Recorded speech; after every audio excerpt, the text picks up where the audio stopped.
రైతు రుణమాఫీ, రైతు భరోసా డబ్బులు రైతుల అకౌంట్లలో జమ కావడంతో ఏడాదిన్నర కాలంలో ఎప్పుడూ లేనంత కాంగ్రెస్ గ్రాఫ్ ఒక్కసారిగా పెరిగిపోయింది.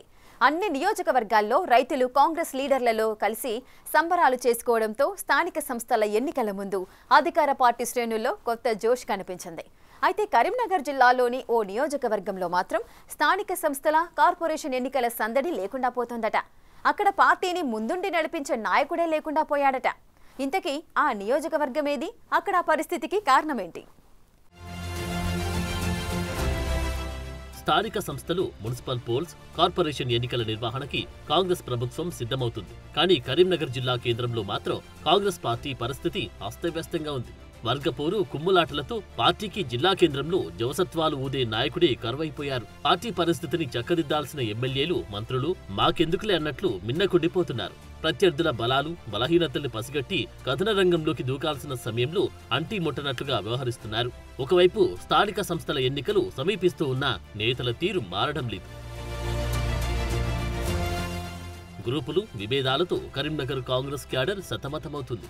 అసెంబ్లీ ఎన్నికల ముందు, పార్లమెంటు ఎన్నికల సమయంలో కొంతమంది కార్పొరేటర్లు కాంగ్రెస్ పార్టీ కండువా కప్పుకున్నా ఇప్పుడు ఆ పార్టీలోకి ఎందుకు వచ్చామా అని తలలు పట్టుకుంటున్నారట. వర్గ విభేదాలు కరీంనగర్ కాంగ్రెస్ కి కామన్ గా మారిపోయాయంటున్నారు. ఎవరికి వారి యమునా తీరే అన్నట్లుగా ఉండడంతో ఇదంతా ఇప్పుడు స్థానిక సంస్థల్లో ప్రభావం చూపే అవకాశం మెండుగా ఉందంటున్నారు. ఒకవైపు తెలంగాణ రాష్ట్ర ప్రభుత్వం స్థానిక పోరుకి వడివడిగా అడుగులు వేస్తుంది. జిల్లా కలెక్టర్లకి కూడా ఇప్పటికీ ఎన్నికలకు సిద్ధంగా ఉండాలని ఆదేశించింది. ఇప్పటికీ షెడ్యూల్ వచ్చే అవకాశం ఉండడంతో క్యాడర్ని అప్రమత్తం చేస్తున్నారు. కరీంనగర్ అసెంబ్లీ, కరీంనగర్ పార్లమెంటు స్థానాలు కోల్పోయిన కాంగ్రెస్ కి స్థానిక సంస్థల ఎన్నికల్లో కాంగ్రెస్ జెండా ఎగరవేయడం కీలకంగా మారింది. కరీంనగర్ మున్సిపాలిటీని అప్పుడెప్పుడో గెలుచుకుంది కాంగ్రెస్. ఇప్పుడున్న పరిస్థితుల్లో అక్కడ జెడ్పీటీసీ, ఎంపీపీ పీఠాలతో పాటు కరీంనగర్ కార్పొరేషన్ ని దక్కించుకోవడం పెద్ద సవాలేనని చెప్పుకోవచ్చు.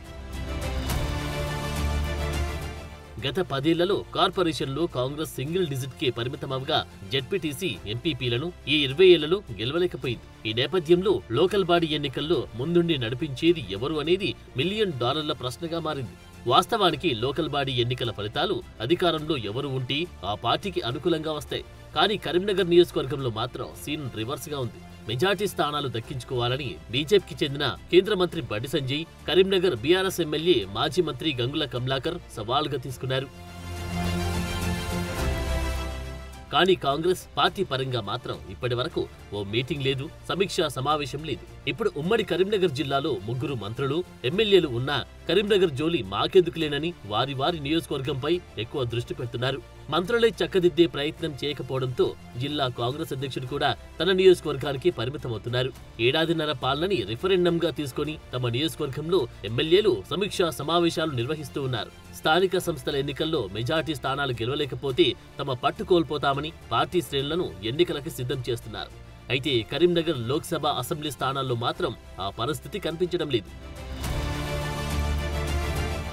కరీంనగర్ జిల్లాలో చొప్పదండి, మానకొండూరు నియోజకవర్గాల్లో కాంగ్రెస్ ఎమ్మెల్యేలు విజయం సాధించారు. చొప్పదండి ఎమ్మెల్యే మేడిపల్లి సత్యం ఇప్పటికీ తన నియోజకవర్గంలో ఎప్పుడు జనాల మధ్యనే ఉంటూ ప్రభుత్వం పథకాలని జనాల్లోకి తీసుకెళ్తూ ఎన్నికలు ఎప్పుడు వచ్చినా సిద్ధమంటున్నారు. నియోజకవర్గంలోని 6 మండలాల ఎంపీపీ, జెడ్పీటీసీలను కైవసం చేసుకోవడంపై ఫోకస్ పెడుతున్నారు. పార్టీ ఎక్కడైతే బలహీనంగా ఉంటుందో అక్కడ ఎక్కువ ఫోకస్ పెంచి బలమైన లీడర్లని కాంగ్రెస్ లోకి చేర్చుకుంటున్నారు. పార్టీ పథకాలని జనాల్లోకి తీసుకెళ్లే వారికి టికెట్లు ఇస్తామని హామీలు ఇస్తున్న సదరు నేతలు ఎప్పుడు జనాల్లో ఉండేలా ప్రోత్సహిస్తున్నారు.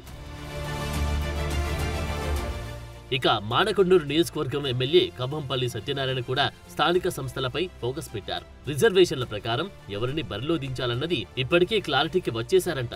ఆయన సైతం నిత్యం గ్రామాల్లో పర్యటిస్తున్నారు. నియోజకవర్గంలో అన్ని స్థానాలు కైవసం చేసుకునే విధంగా సమీక్షా సమావేశాలు నిర్వహిస్తున్నారు.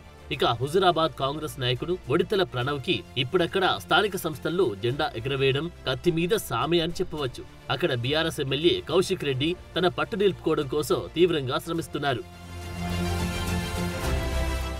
కరీంనగర్ నియోజకవర్గంలో మాత్రం కాంగ్రెస్ పరిస్థితి రివర్స్ లో కనిపిస్తోంది. ఎమ్మెల్యే ఎలక్షన్స్ లో అనూహ్యంగా టికెట్ దక్కించుకున్న కురుమల్ల శ్రీనివాస్ కాంగ్రెస్ పార్టీ నుండి సస్పెన్షన్ కాగా ఎంపీగా పోటీ చేసిన వెలిచాల రాజేందర్రావు కూడా ఎక్కువగా కరీంనగర్ పై ఫోకస్ పెట్టడం లేదు. ఎమ్మెల్సీగా పోటీ చేసిన నరేందర్ రెడ్డి పార్టీ మీద కంటే తన కాలేజీలపైనే దృష్టి పెట్టారు.